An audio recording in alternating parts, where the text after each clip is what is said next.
Hello everyone, मैं हूं शिवाली और आप देख रहे हैं नॉलेज प्लस यूट्यूब चैनल। तो आज हम आपके लिए लेके आए हैं यूजी पीजी में इंग्लिश लिटरेचर के अंतर्गत एक नॉवेल जिसका नाम है नेक्टर इन ए सीव और जिसको कंपोज्ड किया है, जिसको रिटन किया है कमला मरकंदया ने। तो इसको हम पूरा हिंदी में एक्सप्लेन करेंगे ताकि आपको इजिली समझ में आए। तो चलिए स्टार्ट करते हैं। इस नॉवेल की जो नायिका है उसका नाम है रुक्मणी। तो चलिए स्टार्ट करते हैं। इस उपन्यास की केंद्रीय पात्र रुक्मणी स्वयं अपने जीवन की गाथा प्रस्तुत करती है।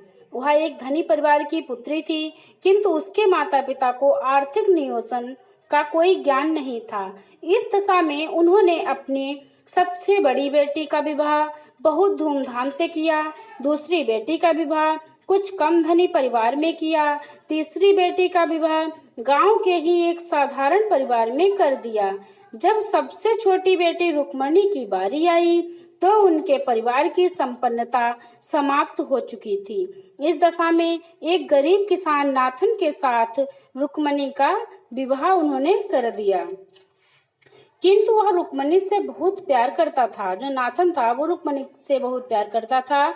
रुक्मणी ने भी उसे हंसी खुशी स्वीकार कर लिया। एक वर्ष बाद रुक्मणी ने एक कन्या को जन्म दिया जिसका नाम नाथन तथा रुक्मणी ने इरावती रखा, जिसे वे प्यार से इरा कहा करते थे। इसके बाद रुक्मणी ने 5 पुत्रों को जन्म दिया जिनका नाम अर्जुन, थाम्बी, गुरगन, राजा और तथा सेल्वम रखा। तो क्या है, जो उनके 5 पुत्र थे उनका नाम उन्होंने रखा अर्जुन, थाम्बी, गुरगन, राजा और सेल्वम। अब उनका खर्चा और भी बढ़ गया था तथा उन्होंने इरा की शादी के लिए पैसे बचाना भी स्टार्ट कर दिया था। धीरे धीरे लड़के थोड़े बड़े हो गए, कारखानों में काम करने लगे तथा उनकी आमदनी बढ़ने लगी और इसी के चलते नाथन तथा रुक्मणी ने अपनी पुत्री इरा का विवाह कर दिया। इरा अपने पति के साथ बहुत खुश थी, परंतु कुछ वर्ष पश्चात उसका पति उसे उसके मायके में यह कहकर छोड़ गया कि वह एक बांझ है।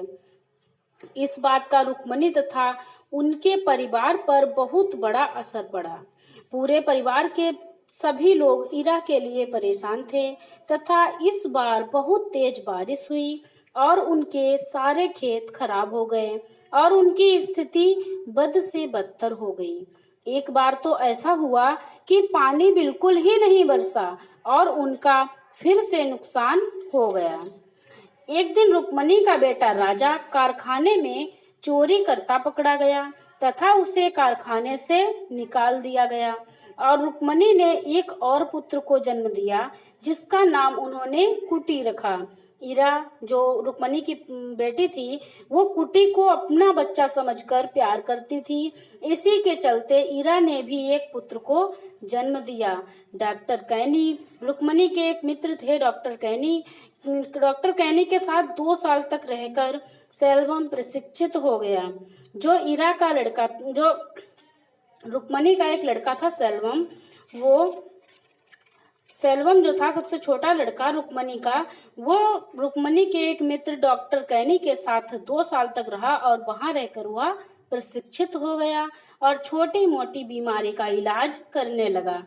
नाथन तथा उसके बेटों को कारखाने से निकाल दिया गया तथा वह सड़क पर आ गए। इस प्रकार उन्होंने शहर के लिए प्रस्थान किया। तभी पुली भी उनसे मिलता है। तभी एक लड़का होता है पुली, वो भी उनसे मिलता है।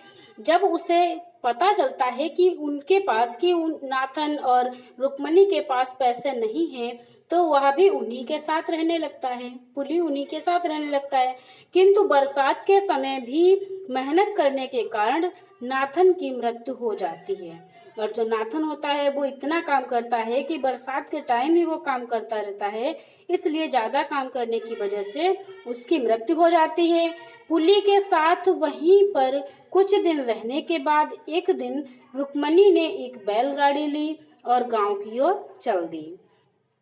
कुछ दिन तो रुक्मणी पुली के साथ रहती है, फिर बाद में एक बैलगाड़ी लेती है और अपने गांव की ओर चल देती है। रुक्मणी को देखकर रुक्मणी की बेटी इरा और सेल्वम, उसका इरा का भाई रुक्मणी का बेटा, बहुत खुश हुए और रुक्मणी ने बताया कि उन्होंने पुली को गोद ले लिया है और रुक्मणी ने पुली को भी गोद ले लिया। सेल्वम ने आश्वासन दिया कि वह सबके लिए इंतजाम कर देगा, क्योंकि सेल्वम जो था वो डॉक्टर के साथ रहते रहते कुछ ना कुछ सीख गया था, तो वो दवाई वगैरह दे देता था, मरीजों को इलाज कर लेता था। तो उसने कहा कि मैं मतलब उसने आश्वासन दिया कि मैं सबके लिए इंतजाम कर दूंगा, मतलब सब कुछ ठीक कर दूंगा। और यहीं पर इस नॉवेल का द एंड हो जाता है। आई होप आपको स्टोरी समझ में आई होगी और आपको स्टोरी अच्छी लगी होगी। सो प्लीज़ हमारे वीडियो को लाइक करें और हमारे चैनल को सब्सक्राइब करें। Thanks for watching.